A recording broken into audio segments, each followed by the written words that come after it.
juillet est suivi d'un discours populaire du PM après quelques jours.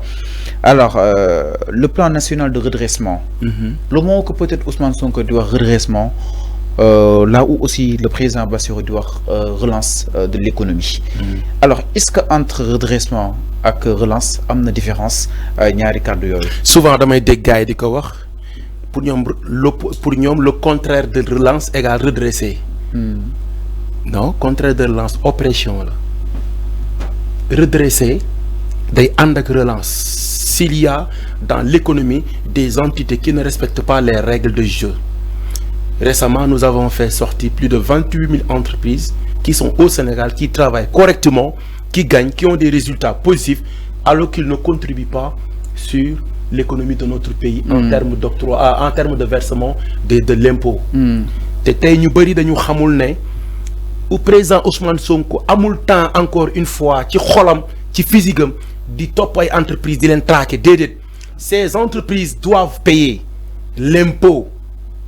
Ces entreprises encore une fois doivent payer l'impôt. L'impôt de ces entreprises mom lañuy défrer l'éclairage public. L'impôt de ces entreprises dañuy défalé toutes les infrastructures de notre pays.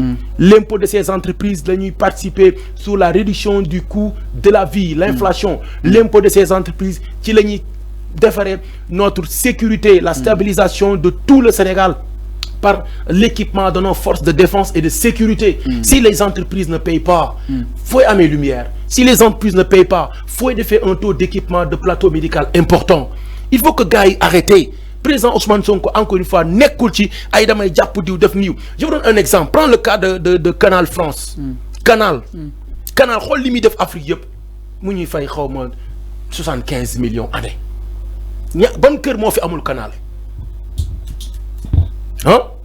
Canal tax na ba booy seetaan suñ kenn seetaan suñ télé seen basket yi seen film yi seen lépp ñu bàyyi suñ télé nationale ndax canal di ñu fay 75.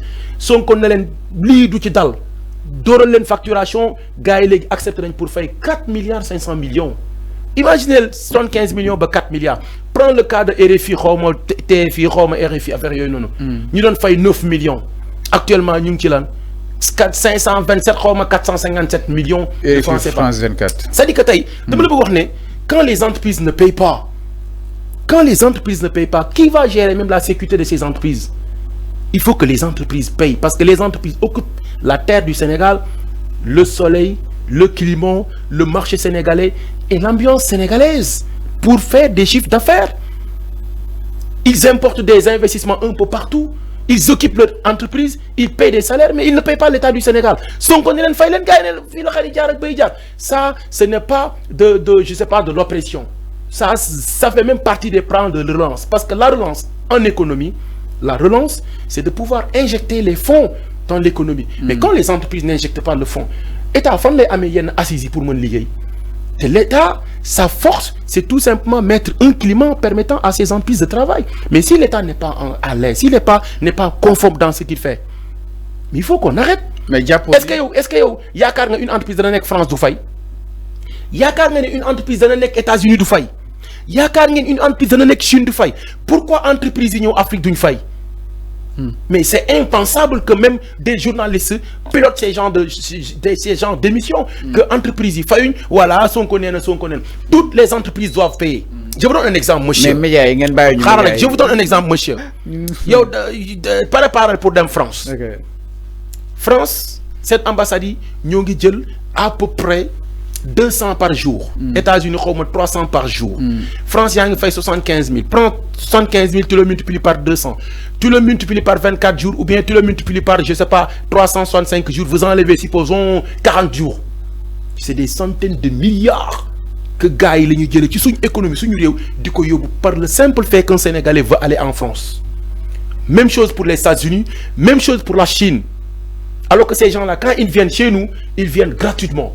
Sonko ne leen ne léegi loolu du amati comme dañuy fay da ngeen di fay sénégalais ci biir réew mi taxaw ne day Sonko dafa indi xawma politique de redressement jàpp ne le redressement mooy oppression. Non, redressement c'est être correct. Redressement mooy li nga war ak état du Sénégal def ko. Parce que tey je vous donne un exemple. Prends n'importe quelle entreprise étrangère. Su booy jógoon pour saccager ko kan mooy jóg pour défendre leen. c'est pas la gendarmerie. Si la gendarmerie n'est pas équipée nu ñuy def bi ñuy dajji Auchan yi ñen ñoo fa doon dem du la police lu ñu yor du grenade du ay casque du ay auto. S'il y avait pas de véhicule, s'il y avait pas de gasoil, s'il y avait pas de casque, s'il y avait pas de moyens lan mooy xew pourquoi ñun ñu leen di équiper di leen jàppale ñuy liggéey alors que bu ñu waree fay état du Sénégal duñ ko def. Il faut qu'on arrête di ñu fay ay métopin, il faut qu'on arrête. Sonko li muy def ça fait partie de la relance en économie. Moi je parle d'économie léegi nag quand le président parle voilà de relance économique mais jàppoon ni balaa boobu nga baal ma duñu redresser laataa ñuy relancer concrètement est-ce que ñaari moo yooyu benn la. ñooy ànd si ñooy ànd. Moi je te dis tout d'abord dañuy redresser laataa ñuy relancer. redresser mooy jubbanti lu jubul woon peut-être. non mais xam nga quand on relance. ok xam nga quand on relance quand on parle de relance c'est l'ouverture. mooy taxawoon. non relance c'est l'ouverture en économie. relance égale ouverture. mooy yéen ñi nekk ci biti. y a des termes. waaw mooy ñi nekk ci biti. moo tax souvent damay toog ci télé yi sax di dégg ñu ne dañoo jàng de. ñu ne waaw Sonko daa ne redressé. Diomaye ne relance. pour ñaar yi mën nañu am mais mën nañu ànd ñoom ñaar sax ñoo war a ànd. parce que tey Diomaye bu ne ouverture. mu ne Qatar ñëw leen États-Unis comme ni mu ko waxee États-Unis ñëw leen ñu liggéey. am nañ matière première yi nga xam ne mën nañ cee liggéey gagné ci win-win 50-50. mais entreprise boobu di ñëw Sonko ne ko ok d'accord yow moomu di ñëw.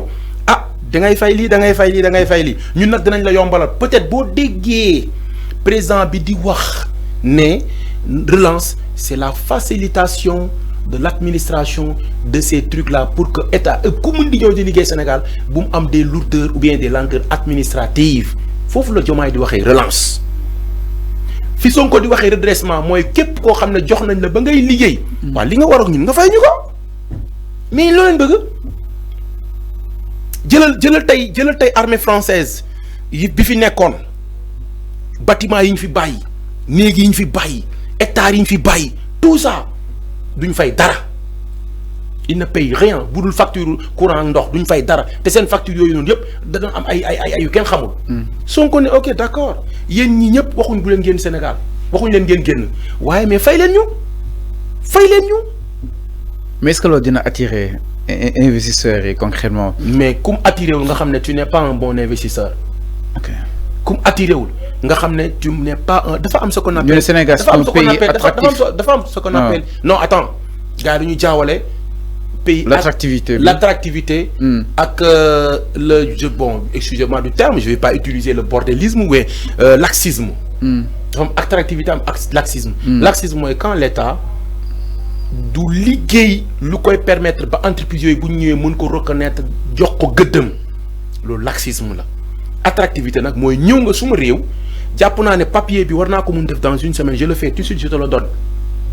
jàpp nañ ne war nga am benn contrat ak Sococim gis nañ affaire yaa ngi yéex ministre bi dugal ci loxoom wala kenn ñu gis directeur Sococim bi lan mooy problème ñu ne nii ak nii ak nii non nii ak nii état bi dugal ci loxoom affaire yi gaaw pour que ñu mën a installer affaire yi booy liggéey. mu yokk ce qu'on appelle le taux de masse salariale au Sénégal. loolu la ñuy wax relance kii. l'attractivité waaw l'attractivité ak ouverture bi ak ay relance ak yooyu noonu. mais pas nga ñëw suñu réew di fa liggéey ba pare na doo ñu fay. alors jërëjëf. loolu leer na. Ousmane Sonko aussi war na mën a yombalal yi fii pour les nationaux. ba pare médias yeeg entre autres. ma wax la benn affaire. xam nga Sénégal temps yii am na benn xaw ma benn groupe de mooy ñooñu def note notation yi ne dañ ko dox xaw ma note dégradé ak yooyu. wàcc na ak fi ko Macky bàyyi woon ñu ne. quand les entreprises ne payent pas xam nga les entreprises on les classe sur les investissements directs à l'étranger de leur pays c'est des investissements directs à l'étranger de leur pays les entreprises viennent pour renforcer l'économie de leur pays. Parce que quand on parle de PIB, c'est la richesse calculée à l'intérieur d'un pays. Mais quand on parle de PNB ou bien de RNB, ça prend l'ensemble des activités qui se trouvent sur ton territoire économiquement. Okay. Maintenant, leur PIB, leur PNB, les entreprises qui ont quitté leur pays pour s'installer au Sénégal, c'est un chiffre d'affaires et c'est des bagages. Si les entreprises ne payent pas, ils vont rapatrier tout simplement les fonds parce que 80%, voire non, 60% des fonds ne sont pas réinvestis. Quand vous investissez, vous faites ce qu'on appelle la récupération du capital. Des récupérations du capital, vous faites un seuil, une date de point mort. C'est des choses économiques, peut-être beaucoup de gens ne comprendre. Mais c'est des choses, c'est très important pour l'État parce que l'État peut calculer la situation, après il fallait calculer son PIB. Des PIB, le produit intérieur brut moom mooy calculer position Sénégal parce que fa la ñuy calculer croissance bi Sonko taxaw ci loolu ne leen na ñooñu fay ñu pour ñu mën a am un PIB bu consistant bu baax. PIB boobu mun dafay tax Sénégal actuellement suñ PIB mu ngi ci 32 000 milliards de dollars fu ay ñoom Nigéria nekkee ci ay 400 milliards de dollars Afrique du Sud nekk ci ay 200 milliards de dollars Égypte nekk ci ay 300 milliards de dollars ñun ñu ngi ci 32 trop petit trop faible. loolu moo indi woon Donald Trump bi mu invité ñoom Bassirou Diomaye Faye sax bi mu defee parce que tubaab bi il raisonne en termes économiques waa ji toog ni économiquement qu'est-ce qu'il pèse 32 milliards oh c'est trop petit de ce fait da lay fàtte mais xam nga ne président Donald Trump du invité mukk le président du Nigeria wala président Afrique du Sud wala président Égypte di ko laaj turam mais c'est parce que tout simplement nous ne représentons absolument rien sur le poids économique Sonko ñëw ne la ok d'accord comme on ne représente rien dans l'activité économique, qu'est-ce qui pose cela? C'est parce qu'il y a des entreprises qui viennent chez nous, qui gagnent des milliards et qui ne nous payent pas. Si on connaît Faylen nous. Tu penses que l'entreprise n'est pas Égypte d'une faille? Tu penses que l'entreprise n'est pas Nigeria d'une faille? Tu penses que l'entreprise n'est pas Afrique du Sud d'une faille? Pourquoi nous au Sénégal d'une faille? Parce que tout simplement, à la place pour une faille, État du Sénégal, il préfère may présent ben 3 milliards, ben 4 milliards, ben 8 milliards direct, mu dugg ci compte. Voilà ce qui poussait les entreprises à ne pas payer. Alors que le président Ousmane Sonko soxlawu ko. Te loolu tax woon note yi dégradé jamono jooju. Non, la dégradation bi xam nga lan la. Suñu xeex beeg France dong la. Parce que buñ fàtte ne Banque mondiale. FMI. non xaaral buñ fàtte ne Banque mondiale et FMI état ñoom Union européenne ak Amérique ñoo ko moom. Te comme que ñoom Macron ñu ngi cookeeg booy yi nii comprendre nga ñoom Sonko gaayee noonu léegi lépp loo xam ne pour jéem a saboter Sénégal la nañ def dégradation zéro buñ ko defee ñun ñu wuti ji feneen te ñoom buñ ñëwee ba ci biir dinañ xam parce que tubaab bi ñoom ñëpp duñ naan fex tubaab bi ñëpp duñ naan fex bu ñëwee ba ci biir bu ñu rendre compte ne li ay faux jeu la ñoom ils vont revenir te tubaab bi ñoo la gën a soxla Sénégal nous avons découvert du luthium nous avons découvert beaucoup de minéraux yoo xam ne ñoo ëpp doole le pétrole et le gaz. C'est clair. Te minéraux yooyu noonu actuellement ñoom xam nañ ko. te xam nañ ñun xam nañ ko. ñun xam nañ ko ñoom xam nañ ko ñoom bu ñu bañee ñëw d'autres entreprises vont venir Sénégal am note feneen. beneen bi ci topp mooy ñun ñoo ngi ñaan yàlla tey jii Sénégal sax bokk ci les BRICS. D'accord. Ah oui c'est très important. C'est-à-dire que économiquement tey ñun moom la ñuy équiper le Sénégal te pour équiper un pays il faut que 3 domaines nga respecté ko. Les 3 formes de l'économie. Économie tertiaire, un peu primaire, secondaire et tertiaire. Dans l'économie primaire, l'élément phare, c'est l'agriculture. Parce que si on a une agriculture solide, tu as des produits pour pouvoir passer à l'industrialisation légère. Maintenant, si on met une industrialisation légère un peu partout au Sénégal, le petit top, moi, rendre lourde cette industrialisation. Benen bi ci top, moi, un secteur tertiaire bu baax. Secteur tertiaire, ce sont les services. te tey jii nii Sénégal service am na doole Sénégal li ko rey mooy li war a am doole moo néew doole li war a néew doole am doole suñu secteur des services baax na. comprendre nga léegi problème bi nag mooy il faut que sénégalais yëpp soutenir président Ousmane Sonko. il faut que sénégalais yëpp soutenir président Bassirou Diomaye Diakhar Faye. il faut que sénégalais yi xam ne la force du président Bassirou Diomaye Diakhar Faye se trouve sur Sonko. Et la force de Ousmane Sonko, c'est tout le peuple sénégalais. Képp koo dégg mu naan ñaan ñooñu bu ñu ànd képp koo dégg mu naan ñaan ñooñu bu je sais pas yàlla nañ nii yàlla nañ naa yan c'est parce que bugguloo Sénégal jëm kanam te maa ngi dégg benn waay ne Ousmane Sonko dafa am problème parce que seytaane la amal affaire parce que seytaane buggul lu baax buggul ku baax buggul ku jëm fu baax mais ñun ñoo ngi demander les Sénégalais encore une fois ñu xam ne gars yi 15 mois la ñu yoragum Sénégal. Et nous avons un pays non seulement très endetté, mais un pays un niveau faible d'économie très avancé également. Merci parce beaucoup. Que plus de 60% de notre économie est gérée par l'informel. Et informel, c'est des gens qui xamoo ni les tenants et les aboutissants de leur modèle et de leur formule de comptabilité te ñoom bu ñu informé ni ñu la war a fayee duñ la ko fayee.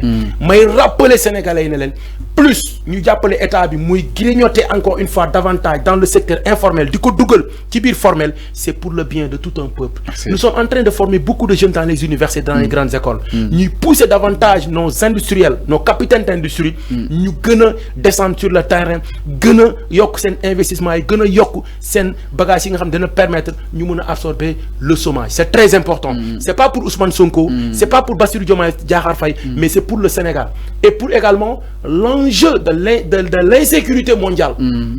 Tay gis nañ Sénégal, tous les pays qui nous entourent, c'est des pays à haute tension. Tay jii ni Mali compte beaucoup sur la stabilité du Sénégal.